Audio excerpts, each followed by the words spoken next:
the post-lunch session is, first of all, a very difficult paradigm to negotiate. In spite of that, we have quite a few people out here, and I have an eclectic assemble of people on the stage. I'm expecting a fiery, session with sparks flying here and there. No, fine. That's my expectation, I said. Okay. Anyway, it's an expectation, I said. So, this particular title that we have for the session, Fictionalizing Facts. Before we move on to the session and we listen to each and every member of the panel speaking, and also the audience, participating in it, let me just put one or two points that I would like to, bring forward as my idea of this particular title. First of all, I have a difficulty in understanding the difference between fact and fiction. Number one. Number two, when I think about facts, and I try to not define but describe what I understand by the word fact, I would say, for me, a fact is not just an incident, an event, or an act, or an action.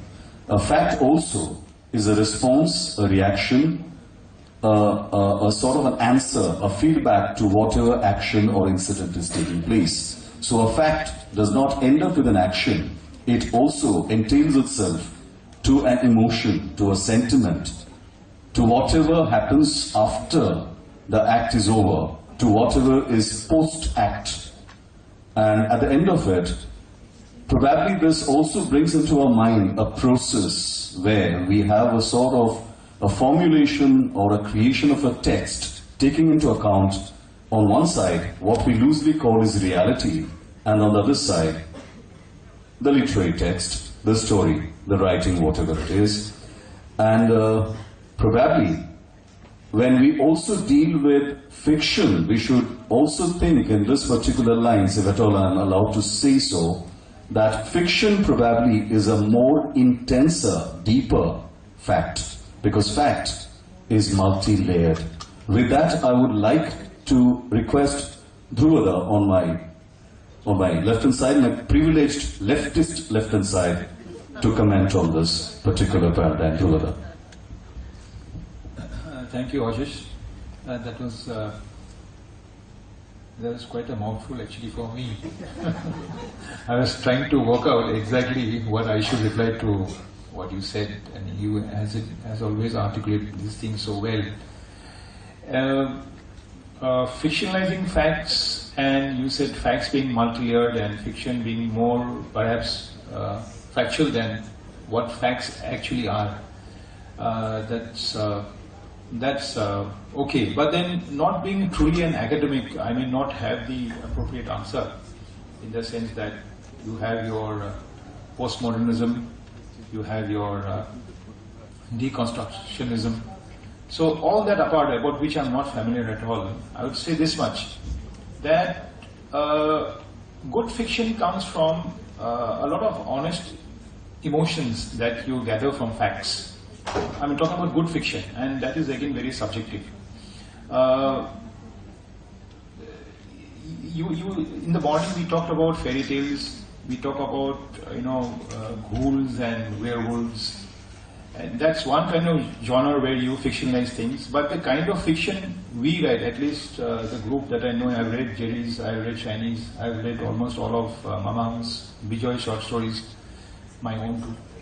So to that extent, I feel that we dwell with facts which are basically, what can be termed as the locale.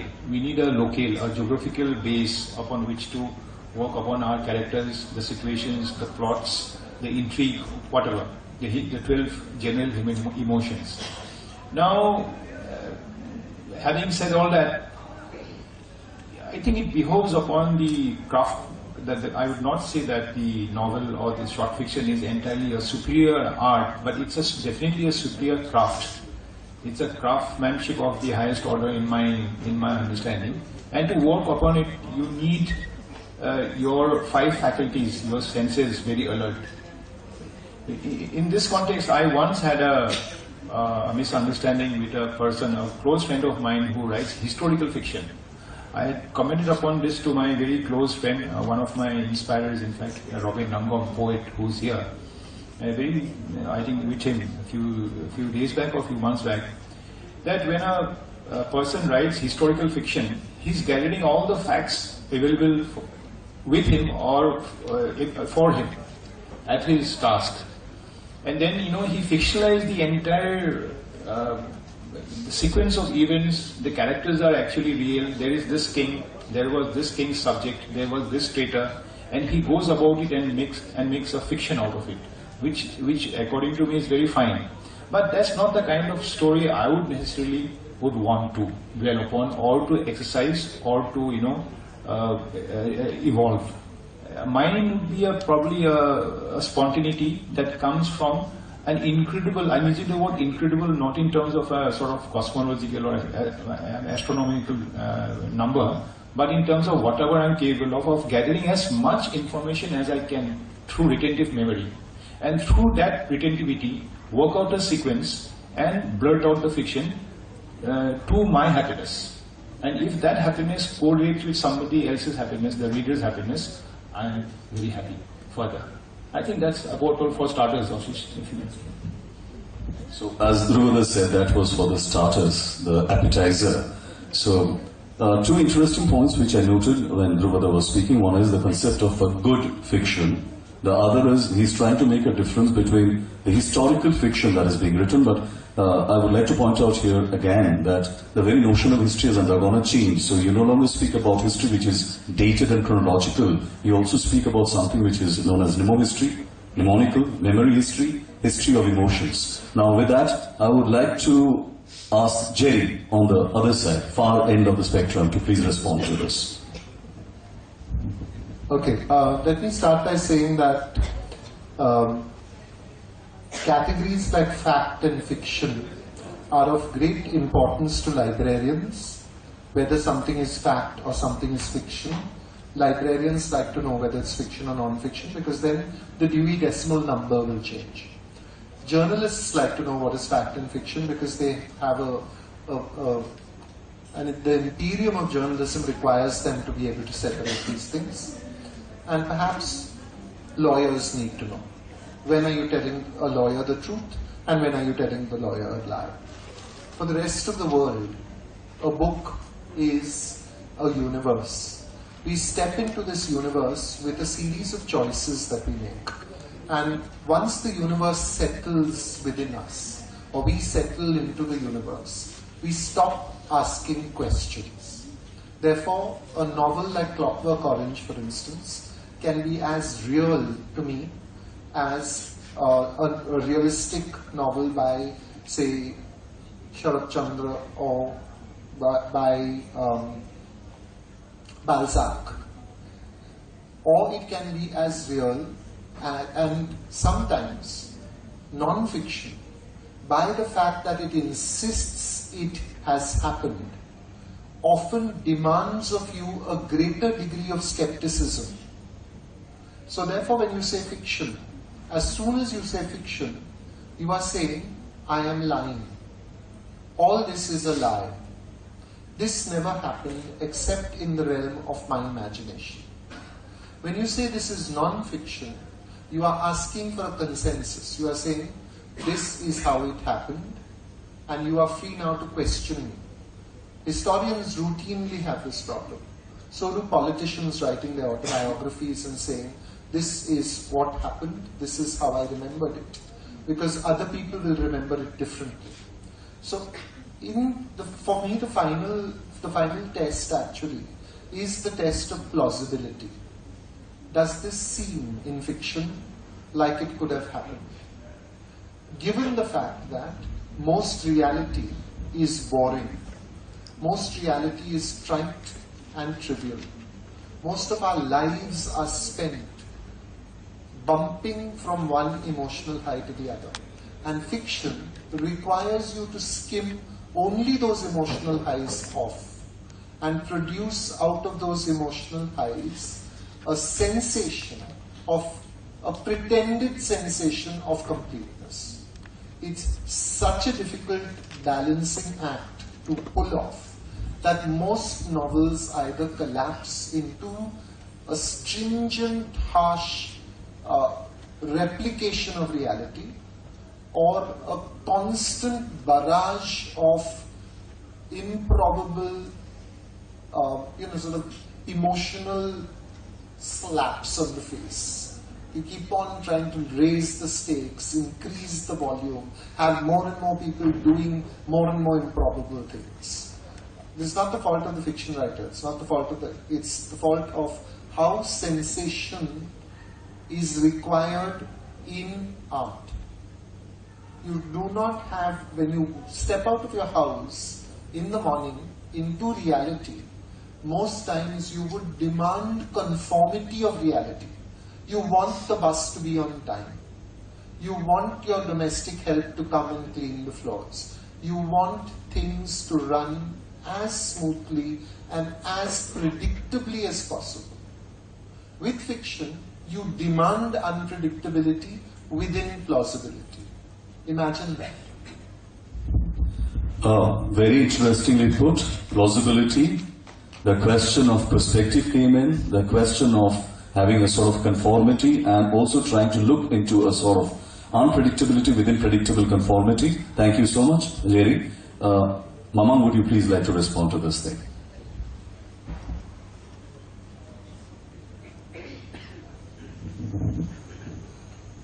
I don't know if I can respond to Jerry Pinto adequately, but I was remembering a session in Goa. I don't know why I get into the situation where the theme was fidelity in fiction.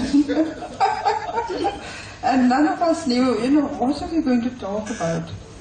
And I've always had a problem with facts. I know this because when I wrote Pensum, I'll refer to works that I have done, so I can speak from experience. I started with totally fictitious names, which were not real Adi names, but they were names I thought could kind of universalize the Adi world. Until my editor said, "Are these real names?" I said, "No." I was looking for something beyond, the actual level of reality, and I thought it would work.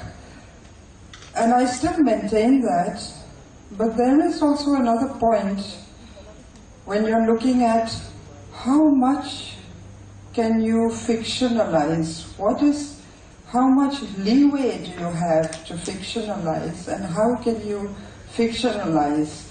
It's not just a work of the imagination, especially if you're working on historical data or you're looking at real-life characters where the facts are laid out before you, but you think, who said this is a fact? And who said the evidence is very clear? So those questions always come up, and you can do a creative work, you can write, but there's always that question also, how much can you fictionalize? What is the scope? Now I think when you fictionalize, say, a historical novel, it is actually very complicated. Fiction is really harder than the truth, because when you're writing and you think, okay, I'm going to base on this character and I'll just imagine a few things here, but as you go along, the story can quite often slip out of your hands, and the life of the writer becomes, the life of the character, and all the things that you are, you were, you hope to be, all those things actually come into play. It can really be quite painful. You can laugh. Sometimes, you might want to weep. And this is why I think fiction is really quite complicated, where things begin to acquire something larger than, you're anticipating a larger reality. And the point where you really have to be careful is this scope, this balance, as Mr. Pinto has also mentioned. I think that is quite important. I mean, you can't just go off and imagine things, but you have to maintain this, and I think too much research also, if you're doing historical fiction, it kills the book, you know. Quite often I've told people also, okay, don't tell me anymore, I just wanted this, because I need that space for my imagination to work. I just need a few points here. There are so many different levels of reality, different levels of truth. Even as any journalist will know, you know this is a truth, you know someone has been raped, but there's a story behind that also, you know, so there are several layers, as you said, and fictionalizing is really quite a difficult art and process.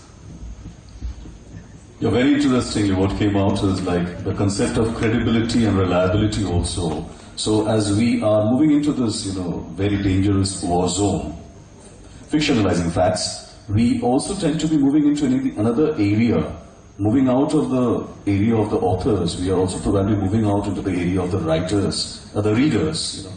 So with that, I would like to ask Shiny to please respond to this and carry it forward. Very interestingly, I also remember probably we do not have any absolutist truth. We only have relative truths.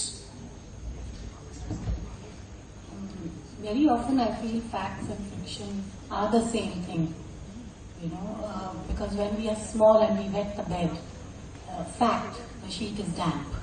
Okay, we can't say it was water, because your mother, whoever's changing the bed, knows you wet the bed. But the thing is that you have a very plausible story, because you've just had a dream, you know, where maybe you were swimming, or you were, you were in the washroom. So when you know, that twilight period when fact and fiction collide, I feel most of life is like that. Vijay, with your ever smiling face. Now I would like to say something about what Mama has said about historical novels and all. In historical novels, the storyline, everyone knows that some rigid line is there and we have to fill in the small plots. Those, I don't know whether those are facts or not. We have to do research and people will take it as a fact, as facts. And otherwise, there is no, I think, rigid line between facts and fictions. Because fictions which we are writing are a series of facts, you can say. In a garland, we put flowers, different flowers in a string, then we make a garland. Like that, when we write fictions, we put small incidents of facts together and make it into a fiction. And it happens like this most of the time, that the storyline, the skeleton of the story is in my head. Then I start looking for facts so that people will believe. I want a... Yeah, it'll be better and readers would like it. Unfortunately, I've just read out, I was writing the story at 2 paras of a story which I was writing, and I'll tell you how I project it. Books. Yes, books are man's best friend. This is what we were taught at school. I cannot have, but totally agree with it. I love books. I like reading and I keep buying books. However, I am not able to read all the books I buy. This does not deter me from buying more books. My study where I do my writings is strewn with books all over. I love it that way. Once in a while I put the books back in shelves, but I have a feeling that my books do not want to stay in shelves and remain there. They want to be brought out, held in hand, opened and read, pampered in a sense. This shoe writes. See, I have taken this out from my it's some photographer biographical thing. You can say that. But when I'm saying it, it's a fact. Then when I'm using it as a part of a story, when the character is a creation of my own thing, then if the character is saying that, then it becomes fiction. So I think again you are probably stressing upon the same idea of the blurring of boundaries which Shiny and Mamang were speaking about. that it's very difficult to have a clear line of demarcation between fact and fiction, and it would be a very happy situation if we would all have facts which are like fiction. The other aspect that this particular title brings to the mind is also the craft of writing, fictionalizing facts. Probably it also speaks about this aspect of composition, the craft of writing. Now, regarding the craft of writing, I would now try to, sort of jumble up this entire sequence that we have created and ask Jerry to speak about it. The craft of writing, because this fictionalizing fact is one trigger to that. So I think it was one of those philosophers whose names I always forget, maybe Kant or someone, who said you can't imagine a color that you have not seen. You cannot invent a color. You might be able to construct that color, like neons for instance, in a laboratory, but everything that you write will have some relation to the real world. Facts are called objective correlatives of reality, right? That's a definition. And our world has allowed that to degenerate into, and I think it is a good idea that this degeneration of the definition is a good idea, because it allows you to see that what Namang was pointing at, that a fact may be something like all Goans are lazy. This is a fact. Someone will say that. And you then have to ask who said it. Is it a Goan who's saying it? Is it not a Goan who's saying it? Is it a colonizer who's saying it? Is it a white person who's saying it? Right? You say the average cranium size of the white man is greater than the cranium size of the Mongoloid man. This may be an objective fact. Then from that you will decide to say that the fiction arises. The fiction is, therefore the white man is smarter than the Mongoloid man. These are things that were accepted as facts. So even once you establish what is history, historiography, the notion of looking at history, is very recent. E.L. Carr starts the process of thinking about what is history maybe about 100 years ago. The notion that science also can be subjected to Aryanization, to other forces which are outside science, eugenics is a good example, has led us to be suspicious of facts. And now therefore, let us see if we can consider a world which is entirely a narrative of stories. Entirely. Everything is a story.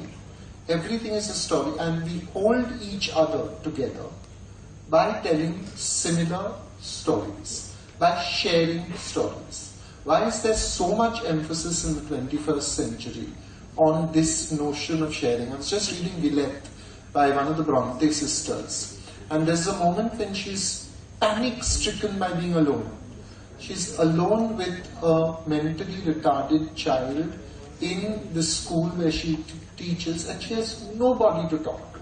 So she gets so completely and terribly depressed that she walks into a church to which she does not belong. And a lot of the rest of Bronte's book is about this struggle between the Roman Catholic and the Protestant, going on. And she confesses to a priest only because she wants to talk to another person. And she says, it's a very strange thing, because this Bronte is writing pre-Freud.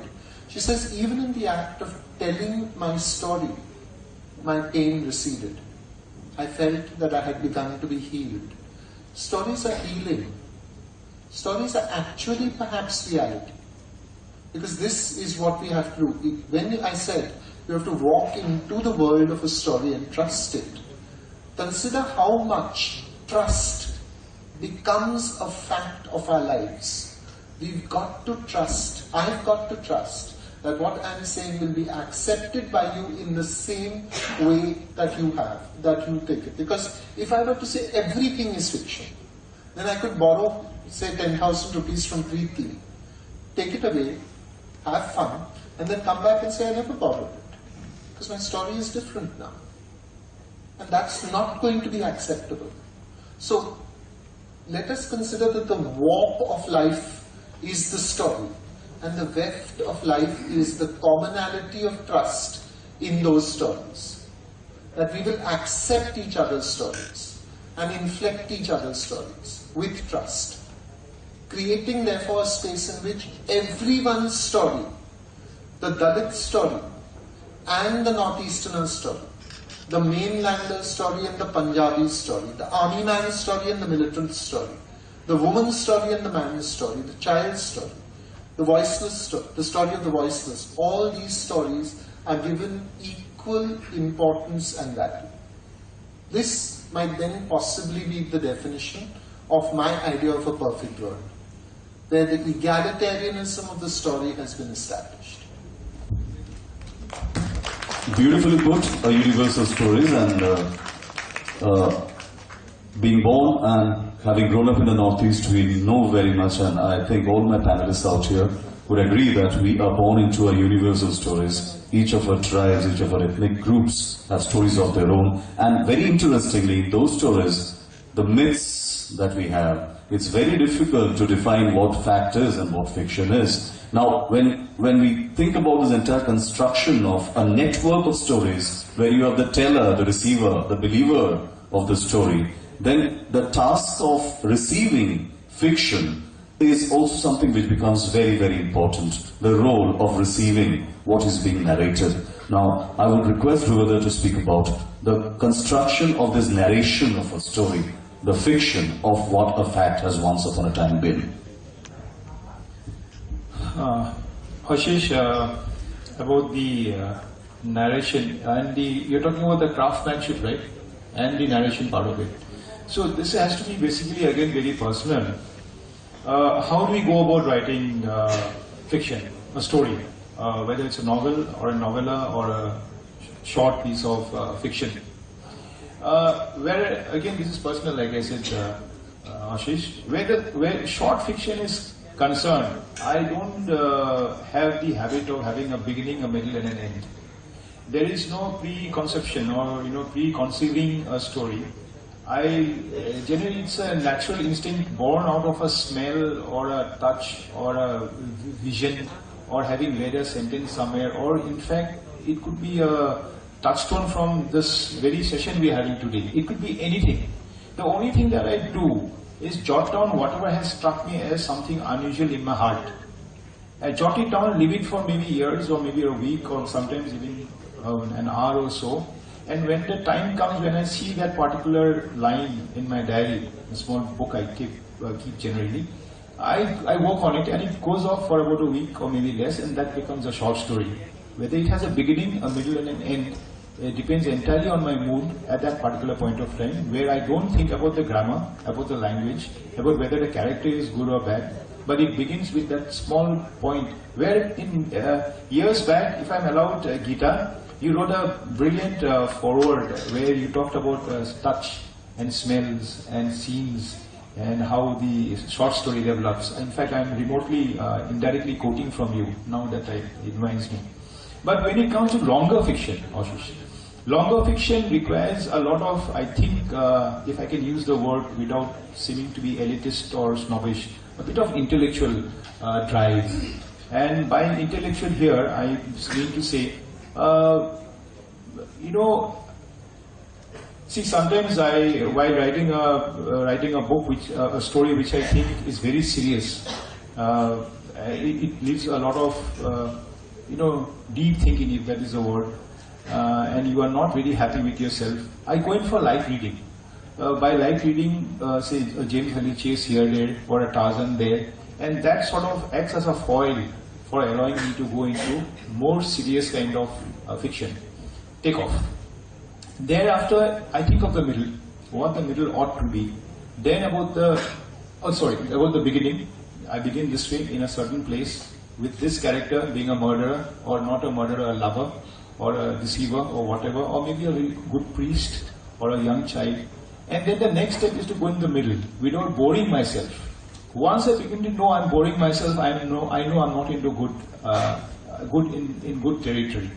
I have to walk into that territory where I'm interested in my own story, which is a bit of narcissism. In the sense that I like my story, now it's going this way, I have to be careful, I don't have a pitfall here, I don't trip there. And in all these, I have to be careful about the specific comma there, this specific word there, or the structure of the whole paragraph, that this paragraph is too long, maybe it doesn't deserve the kind of emotions which the character is involved in. So I probably go in for a shorter paragraph, craftsmanship. Thereafter, the ending is the one where I would say I allow a free flow of my so-called intuition. And sometimes in one particular book it happened, I didn't know the ending until the last moment myself, and which was a sort of an adventure. So craftsmanship for me personally, one can go on endlessly about all these things, and one can quote other books too. But this is how I generally operate at these two levels. And well, that's it. Yeah, I think this brings us to this very interesting aspect of the power of this entire, art and craft of composition. How you tend to handle your material, and how, as Mamang was pointing out, sometimes you feel that the characters are outgrowing you and they are becoming very unpredictable. Shiny, your take on this? Your characters do things on their own. I feel most stories get written in the head. Before you sit down to actually type it or to write it down,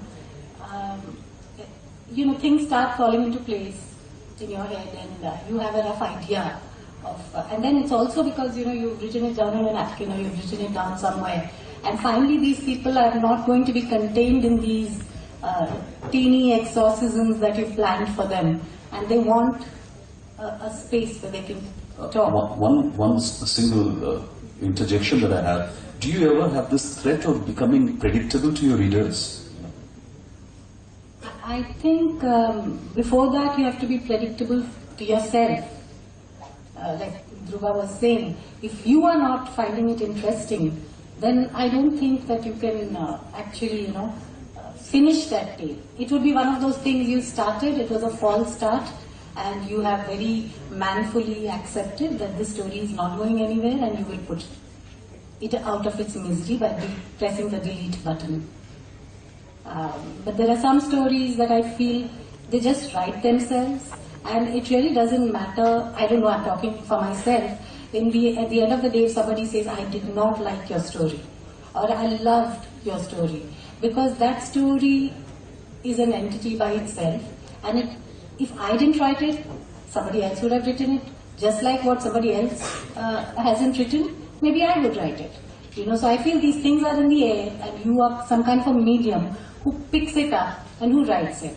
Because there's the story that I have written, Why We Don't Talk. And I remember when I wrote the first line, are we the high-bye types? Are we ever going to meet again? I had no idea how it was going to end.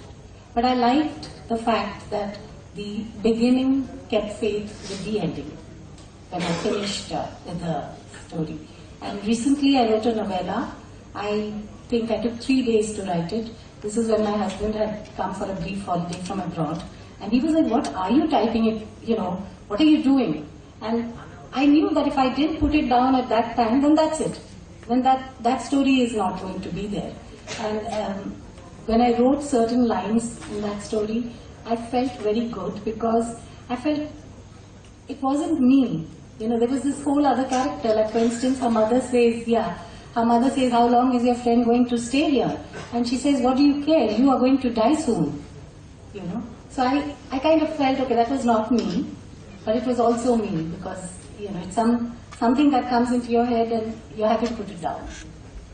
Vijay, what about this entire act of, storytelling, and how do you relate to, do your characters outgrow your intentions? Sometimes it takes a long time to write a story, and sometimes since I'm writing most of the time short fictions, sometimes it takes a long time because the story remains in my head and I don't know how to begin with. The story itself, the skeleton is there, then I don't know how to begin and where to end. Then slowly it forms in the mind. Then just like Dhrub has said, sometimes it happens so fast that I see something, it strikes something, then I sit down and write it down. It flows very fast. So it differs from story to story. And I had started writing a novel, was I have given up because my computer had crashed and I did so much of research. After I want to take it up again after my retirement, but I don't have the time. I just give a hint of that novel. It's based on our belief. The Métis believe that in some particular hills that white evil spirits are there, so they don't go there. So I had to search from so many angles, from different ethnic groups, what they do believe and what is their belief. It takes a long time, so this thing had crossed. And I consulted some American tribes also and their beliefs. So I did a lot of research that I had lost. Anyway, I can begin it again. So what I'm saying is that it differs from story to story, and how do I characterize? And sometimes a news, this flash over the news with flashes of the newspaper that strikes me to write. Sometimes in dreams also, I see those things are very funny. See, as soon as I get off, then I have to note down those things, otherwise it go away. So there are different ways of capturing the story. Yeah, the story from writing the story. Dreams, I see the thing, and after getting off, I note down the points. Then later on, I develop it into a story. What I put together is basically that this entire concept of fictionalizing fact depends upon the concept of belief. And if I would ask Maman to respond to this very idea of the concept of the story in northeastern, culture, and the way you look into it, our myths, the very notion of storytelling, the belief factor, the power that the storyteller has in our cultures. And after that, probably we can open it up for the rest of the house to participate, because let us all be co-sharers in the torture. I was just about to say we are very busy in our business of mixing truth and lies and what is going to sound plausible and what is going to sound believable, and shall I put this there? No, this character will come at the end, I think it will be better. But it's like a murder mystery. I was interested in what Mr. Vijay has said, that sometimes, you're suddenly taken up with the idea of, say, writing a murder mystery, and you know the plot basically, but then while you're doing the fiction bit, you go into research, into facts, to make it more plausible, to build up your fiction. So that is the reverse, it's the other way. So where fact and fiction meet, this is what I find interesting, and how you go about it.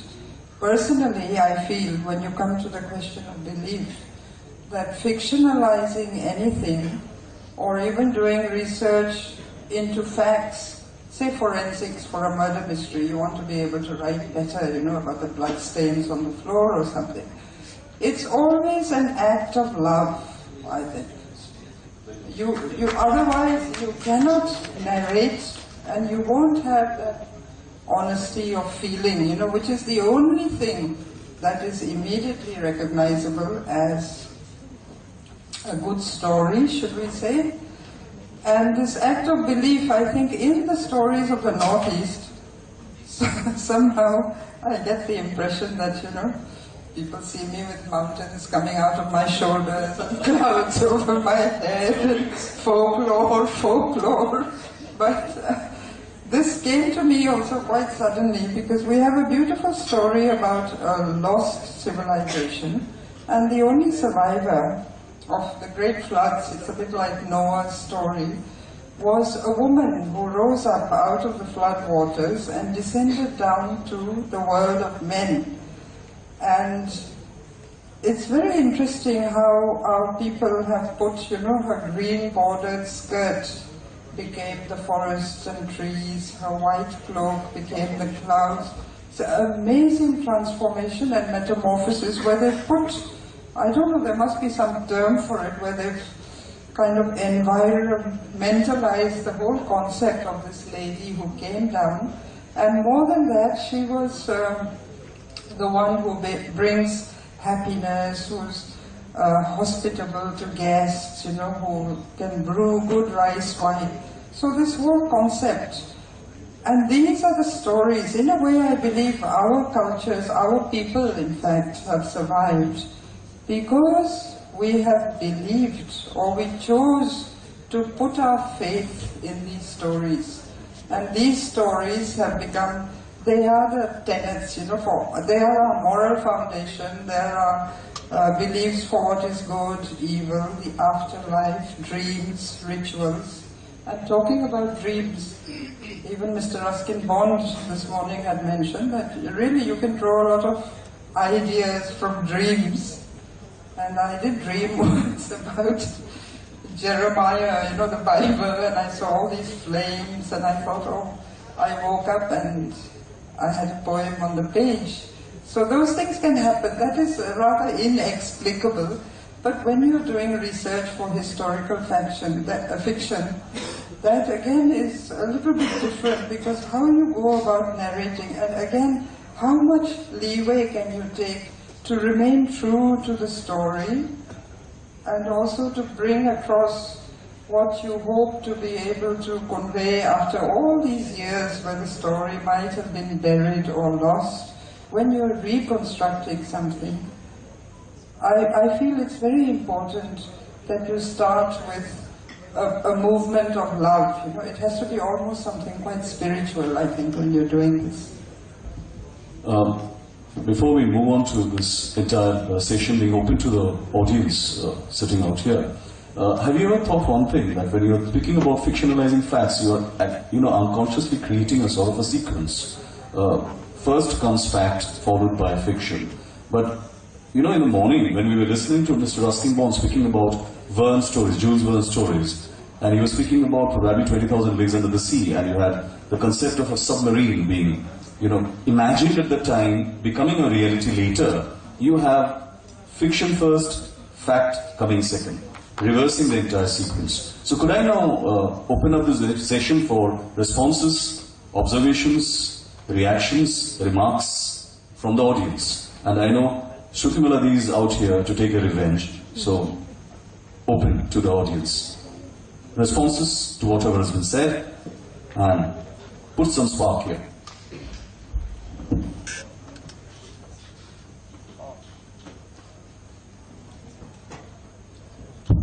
Hi, my name is Amla. I'm from the School of Media and Cultural Studies, Tata Institute of Science, Mumbai. Having listened to all of you, I just wanted to ask a question, rather it's open to all, especially Jay sir. When we talk about fictionalizing facts, facts always comes with emotions. How we perceive things might not exactly be how our readers perceive things. And especially when you write about subalterns, there's always a different way as to how they perceive.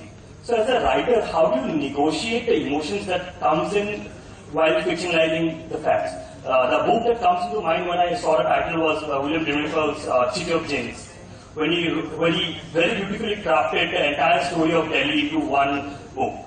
But there were certain emotions of a Sikh riots that happened. So as a writer, how do you negotiate and probably take into account the emotions that comes in?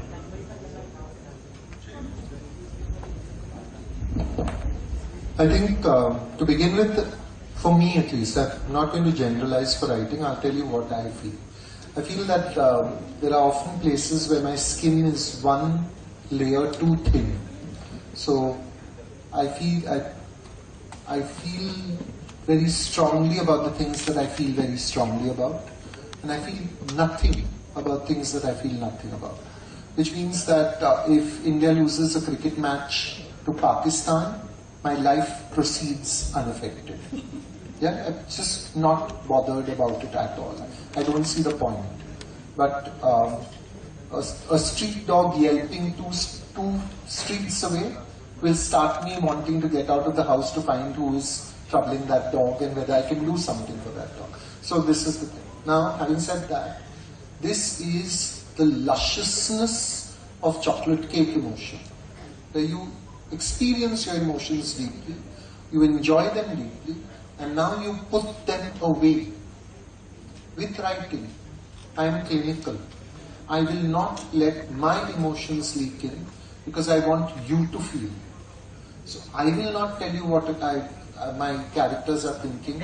I want you to figure out what my characters are thinking. I want you to empathize so deeply that I thin your skin. I make your skin thinner in that act of empathy, because that's what fiction is. It requires you to ask, first the question is, come tell me how you live. And then secondly, to say, now that I know how you live, I feel with you. So every emotion that is recorded with the fact, every emotion produced by fact is carefully looked at. The other thing I think that writers are terribly bedeviled by is self-consciousness, which is, if you're feeling sad, then you ask yourself why you are feeling sad. Then you say, are you enjoying feeling sad? Are you complimenting yourself on feeling sad? Will you externalize this sadness and make it a performance? You're constantly looking at this material until it is sickening. The self becomes the place of such great navel gazing that you must look outside. And to look outside is to be rescued by fiction, by your characters who are the people. Lovely way of putting it, but I also, if I could know the name of the person who asked this question, like. Samla. Yeah. Just violating this entire, hierarchy of the panel and the not panel, can I ask you the question of how do you negotiate fiction when it comes to you as a reader?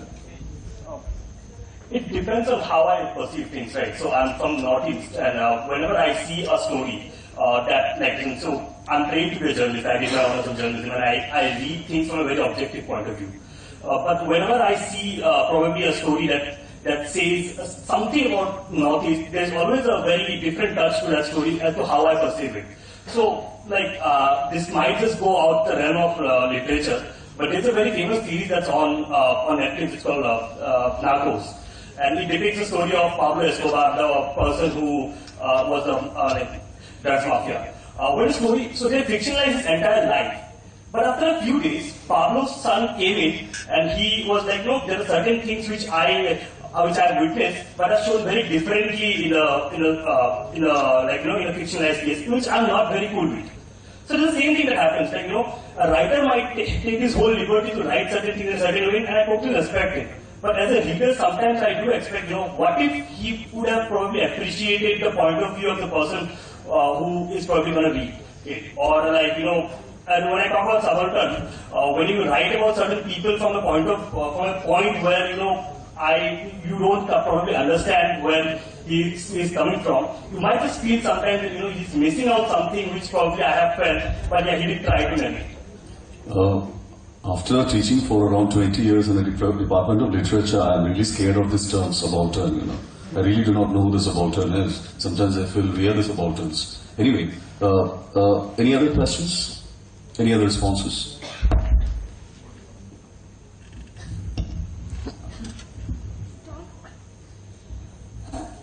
This is truth is stranger than fiction.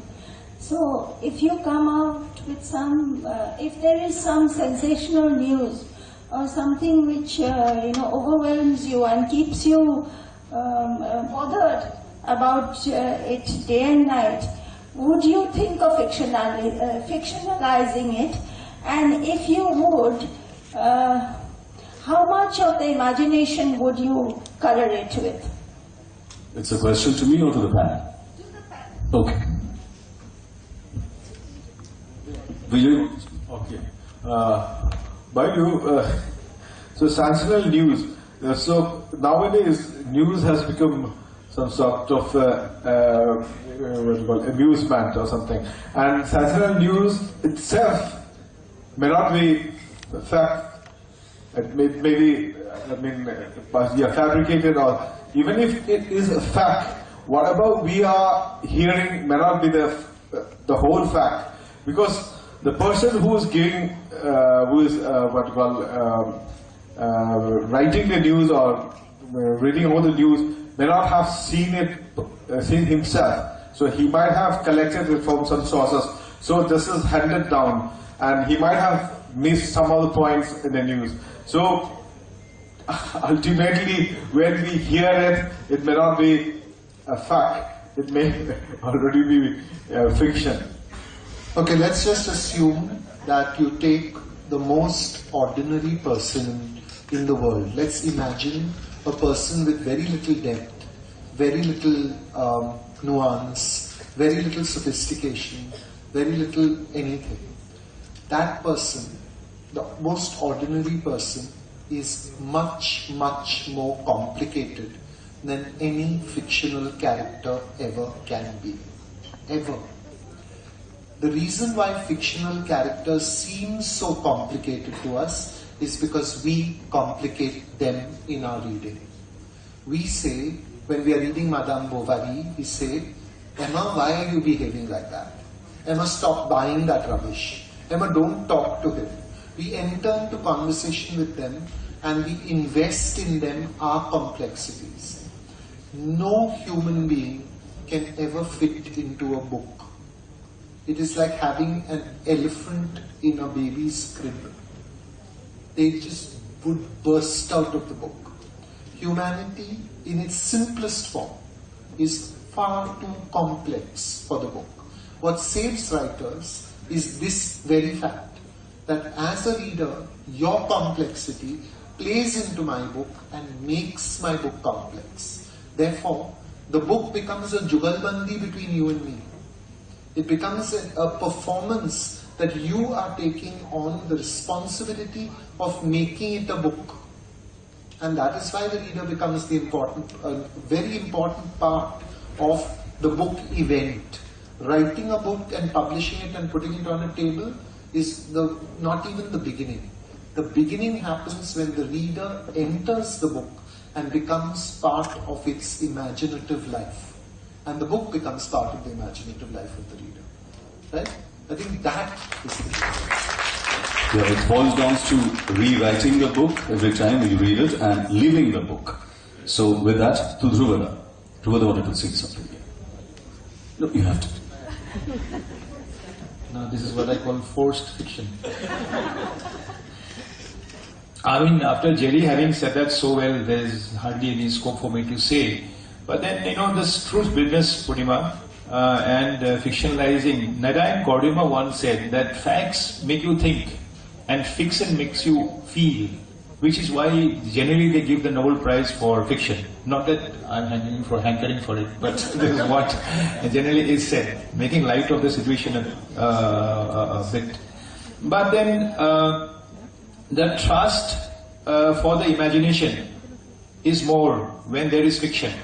Facts put a limitation to your imagination, and it's imagination that gives rise to good fiction. I'm using this word good all the time because if you start off from the caveman who was trying to flirt or woo his woman with his woman, storytelling has been there from donkey's years back. We now live in air-conditioned rooms and microphones such as these, and paper and the computer and the laptop, and we string out stories thinking that we're doing a better job than what the caveman had done 20,000 years back. I think it's still storytelling. Like one of my friends, just a week back I was talking with him, you may read all the books in the whole world. You may have all the information in the whole world. And you may talk the best words possible for fiction, but you may not have the storyline in you. How do you get your storyline? It's through fiction. And is it based on facts, based on the truth? And what's the difference between truth and facts? Facts may not be very moral, but the truth has to be there has to be a lot of moralities in it.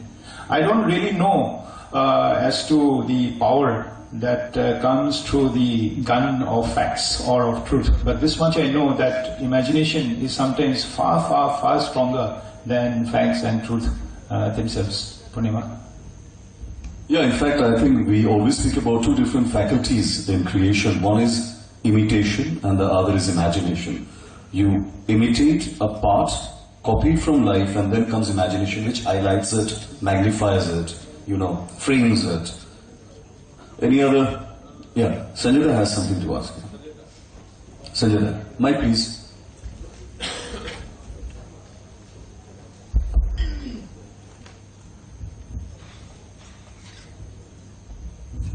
Yeah, you know, one of the interfaces between the reader and the writer is the reviewer. None of you have spoken about this unseen, let's leave him out of it, he's the moderator, so he can't be a reviewer.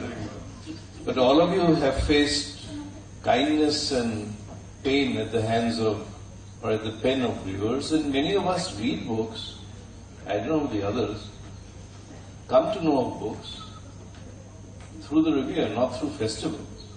You read a review in a newspaper, you read a review on an online thing or on Facebook or whatever it is. It comes through a particular medium. So what do you think of this creature, the reviewer, who looks at you with his or her own perspective, tears you apart or praises you to the sky? He thinks you are fictionalizing facts or factionalizing fiction. What do you make of this? Sanjay, I mean, I'm taking the cue. Reviewers do mean a lot for us, Sanjay. I mean, at least for me. But then, you know, at some point of time, I've been writing from 1985. And whatever stuff, good, bad, mediocre, high quality, I found that this is what I found basically, that what is food or meat for someone is poison for somebody else. You can't please the whole lot. And there is one writer always has a segment of readers whom he himself or she himself doesn't know. Out of the blue, you get a call from God knows where and he says, you know, I really hated your work. Whereas the very next day you get another call somewhere else again, you know, that work was splendid. And then, you know, you get your confidence back. And this happened, at least for me, for some period of time. And I used to feel very low when somebody spoke very badly. You know, your long fiction is hopeless, Dhrub, why don't you stick to your short fiction? And then I go into a depression for about a week or two, when suddenly rings up and says, you know, your short fiction is hopeless, your long fiction is good. And I said, is it because of my height? Generally I'm 6 feet tall with my boots on. Had I been a bit shorter, I'd make it light. Then I met an extraordinary character in a festival like this in Kerala.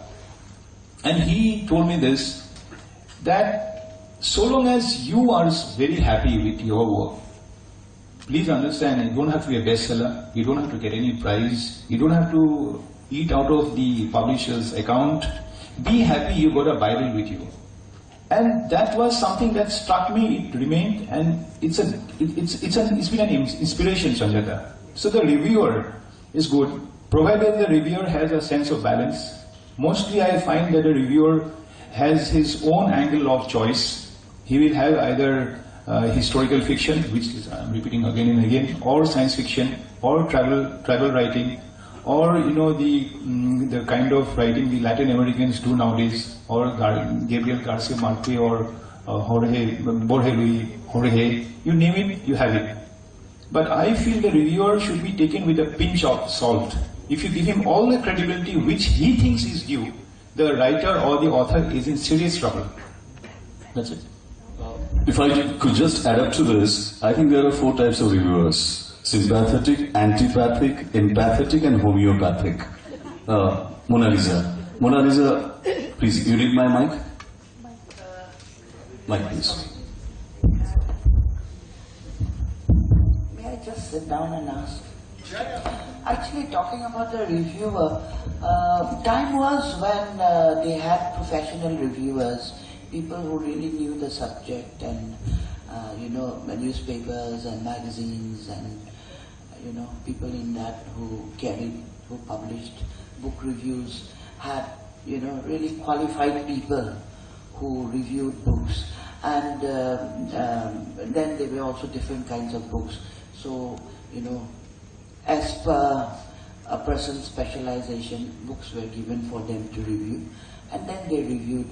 These days, most newspapers, magazines, and people like that don't have that kind of specialized reviewers. They cannot afford to, or they are just not bothered. So, you know what normally the editor does, or somebody in that higher echelons of the newspaper, magazine, whatever organization, what they do is that they say, JB, he's the type who reads a lot of books, and usko de dena. you know, you know, like he's supposed to be the head in the organization. Usko de do, jere kuch lekho.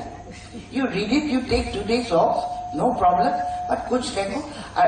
Friday evening, you please make sure that, you know, your deadline is given. So you see, when we, you know, for the reader also, he or she may not understand, but it is important that they know who's writing the reviews and what credentials do the Okay, reviewer. actually, Mona Lisa, I think actually I would have no problem with that.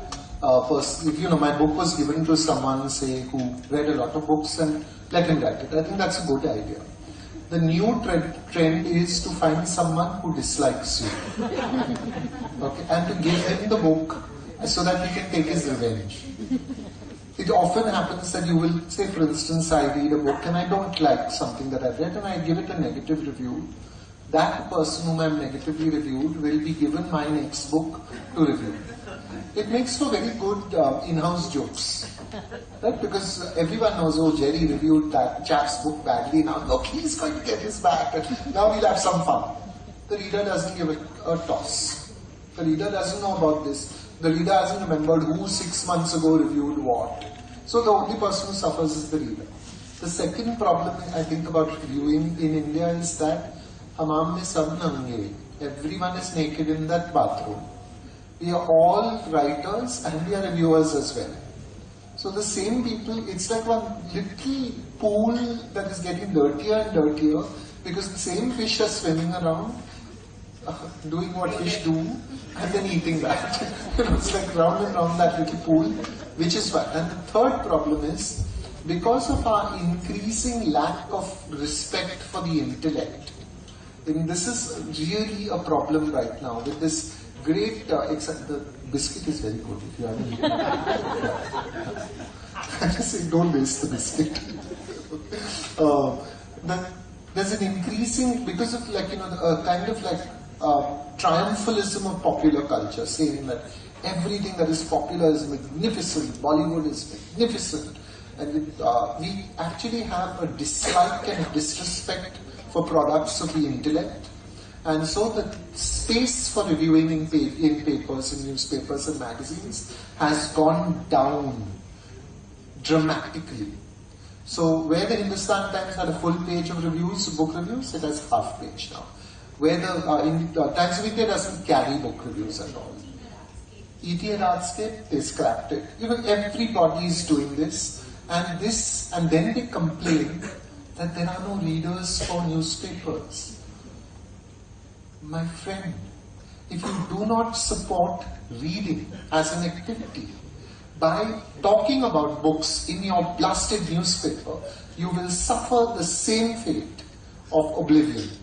But since it is the age of the marketing manager, who often gets paid 5 times what the editor gets paid, this oblivion only reflects the marketing people's despicable contempt for the intellect. Sure, Mama. Can I just respond before Mama will come in? I mean, see, Mulisa, it's not, we are not just talking about who writes what in this country, or there is a larger, you know, a larger universe of reviewing which has credibility. If it's the New York Review of Books, if it's the Times Literary Review, you know, there is a larger genre outside this room, outside this country, which still has influence, power, resonance. So I think we should not think, although we are located here in India and in this region, we must also be aware that there is a larger world which exists, where people take these things seriously, you know. They totally take these things seriously, but when I get the LRB, and I get the Times Review of Books, and each time anyone comes from abroad, I tell them, you know, just pick up whatever you can of these things and bring them. I am struck by the amount of care and attention that is given. If you read, for instance, in the London Review of Books, you turn to the last page and read the way in which they have selected the reviewer. So, if it's a book on Assyria, the person will be teaching in a department of Assyria studies. the match has been made somewhere, so that this person brings not just the appeal of the Rasik, which is what we were talking about, what Mona Lisa was talking about. This is a person who likes books, give him books to review. That's fine. This is about knowledge, and therefore those writings often have the depth and the gravitas of reviews. We had a couple of magazines like that. The Indian Review of Books was there. They died for lack of popular support in India. There is very little popular support for any self-reflective, carefully attentive magazine about books. Of course we should be aware that the LRB is there. Of course we should be aware that the NYRB is there. But we also know that if you look at what Indian books will make it to that list, there'll be 2 a year. One will be the Salman Rushdie novel, and the other will be the Amitav Ghosh novel. That's all that will be there. That's all. They have a complete blind spot to us, which is fine. We are not their audience. We can't support our own book reviews. Why will we support theirs? So they're doing us a favor by putting those 2 in, and it shows their big-mindedness. But for me, those are literally like other people's fantasies. It's like borrowing a fantasy, looking at it, and then having to give it back because it's not yours. There's nothing here for us. And so my attitude to books is never to read reviews, because I know where the reviews come from. My attitude is to go into a good bookshop, go into 2 or 3 good bookshops, and constantly just pick up books, open them, and read a page. And if the book speaks to me, and if I can afford it, I'll take that risk, because each book that I buy is a way of strengthening book culture in this country. So I will do it to strengthen that. Yeah, Maman wanted to respond to. Maman wanted to say something before. I just wanted to add to what Sanjay Da was saying, and Jerry also. I think, especially vis-a-vis literature from the Northeast or in the Northeast, if you talk about historical fiction also, or non-fiction as we call it, research work, it will be very difficult for publishers to find proper reviewers, because most of the reviewers will know nothing about the region. And in the first place, when we are writing about the history of the region, as I think many more will be doing so, there will be many more historical fiction novels coming up in the future. To do a really critical literary review is going to be very difficult unless it comes from the region itself, because our history is unwritten. These are based all on, there's no more primary sources, it will be secondary sources. And who are reading these sources, who will be able to give attention? That is one area of thought. Yeah, that again boils down to the sense of fact and fiction, because I think, yeah. Hello, may I?